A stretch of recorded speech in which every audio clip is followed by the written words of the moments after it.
کیا آپ جانتے ہیں کہ اسلامی سال کا آغاز جس مہینے سے ہوتا ہے وہ عام مہینوں کی طرح نہیں؟ آخر محرم کو اتنی عظمت کیوں دی گئی؟ اور 10 محرم یعنی یوم عاشورہ اسلام کی تاریخ میں اتنا اہم کیوں؟ کیا یہ صرف ایک تاریخی دن ہے یا اس کے پیچھے ہمارے لیے کوئی بڑا پیغام بھی موجود ہے؟ آئیے آج ہم محرم اور عاشورہ کی حقیقت کو سمجھتے ہیں۔ ناظرین کرام، محرم اسلامی سال کا پہلا مہینہ ہے۔ جس طرح جنوری سے انگریزی سال شروع ہوتا ہے، اسی طرح محرم سے ہجری سال کا آغاز ہوتا ہے۔ لیکن محرم صرف نئے سال کی شروعات کا نام نہیں، ان 4 مہینوں میں سے ایک ہے جنہیں اللہ تعالیٰ نے خاص حرمت اور عزت عطا فرمائی۔ اسی وجہ سے اس مہینے کا نام محرم رکھا گیا، جس کا مطلب عظمت اور حرمت والا مہینہ۔ سوچئے، جس مہینے کو اللہ تعالیٰ نے خود عزت بخشی ہو، اس کی اہمیت کتنی زیادہ ہوگی۔ عاشورہ کیا ہے؟ اب اس کو سمجھتے ہیں۔ محرم کا سب سے اہم دن 10 محرم ہے، جسے یوم عاشورہ کہا جاتا ہے۔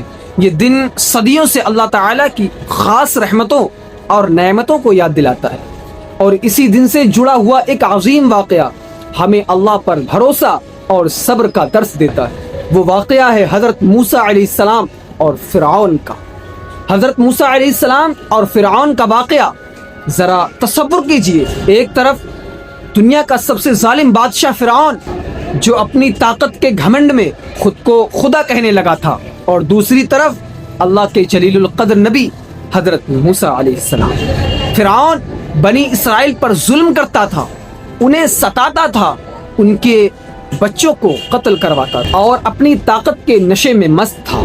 جب ظلم حد سے بڑھ گیا تو اللہ تعالیٰ نے حضرت موسیٰ علیہ السلام کو حکم دیا کہ اپنی قوم کو لے کر نکل جاؤ۔ حضرت موسیٰ علیہ السلام اپنی قوم کے ساتھ روانہ ہو گئے، لیکن پیچھے فرعون اپنے لشکر کے ساتھ ان کا تعاقب کر رہا تھا۔ آگے سمندر تھا اور پیچھے دشمن کا لشکر۔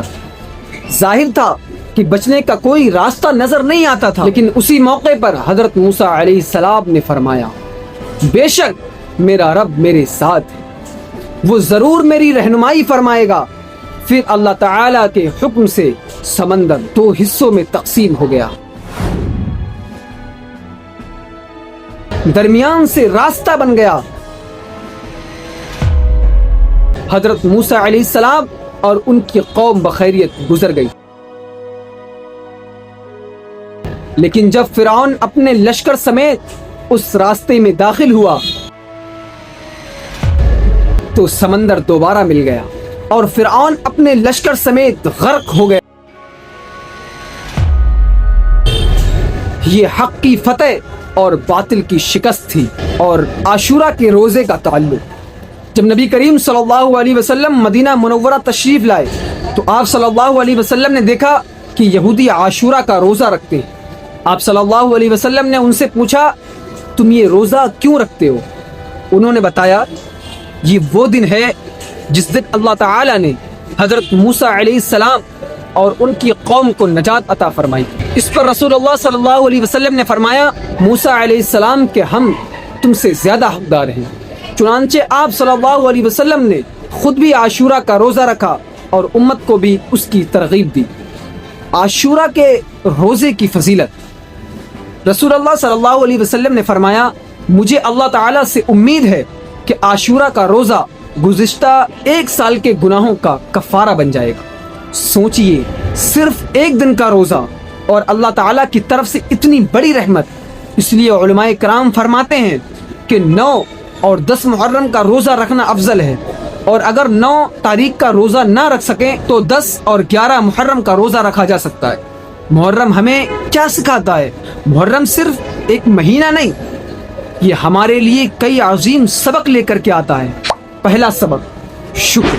حضرت موسیٰ علیہ السلام کی نجات پر اللہ تعالیٰ کا شکر ادا کیا گیا، اور عاشورہ کا روزہ بھی شکر کی یاد دلاتا ہے۔ دوسرا سبق، صبر کا۔ مشکلات کتنی ہی بڑی کیوں نہ ہو، لیکن صبر کرنے والا اللہ تعالیٰ کی مدد سے محروم نہیں رہتا۔ اور تیسرا سبق، اللہ پر بھروسہ۔ جب ہر راستہ بند نظر آئے تب بھی اللہ تعالیٰ کے بندے کو مایوس نہیں ہونا چاہیے، کیونکہ اللہ تعالیٰ چاہے تو سمندر میں بھی راستہ پیدا کر سکتے۔ ناظرین کرام، آج بھی ہماری زندگی میں بے شمار آزمائشیں ہیں، کبھی روزگار کی فکر، کبھی گھریلو مسائل، کبھی اپنی ذاتی پریشانیاں، لیکن محرم ہمیں یہ سبق دیتا ہے کہ ہمیں ہر حال میں اللہ تعالیٰ کا شکر اور ہر حالت میں صبر کرنا چاہیے۔ اس لیے اس مبارک مہینے کی قدر کیجیے، عاشورہ کے روزے کا اہتمام کیجیے اور اپنے رب کے ساتھ تعلق مضبوط بنائیے۔ اللہ تعالیٰ ہمیں محرم کی برکتوں سے بھرپور حصہ عطا فرمائے، آمین یا رب العالمین۔ اگلی ویڈیو میں ہم حضرت حسین رضی اللہ تعالیٰ عنہ کی زندگی، فضائل اور سیرت کے اہم پہلوؤں کے بارے میں جانیں گے۔ اگر آپ وہ ویڈیو دیکھنا چاہتے ہیں تو ہمارے چینل کو سبسکرائب لازمی کریں اور بیل آئیکن کو بھی ضرور دبا لیں تاکہ آنے والی ویڈیو آپ تک پہلے پہنچ سکے۔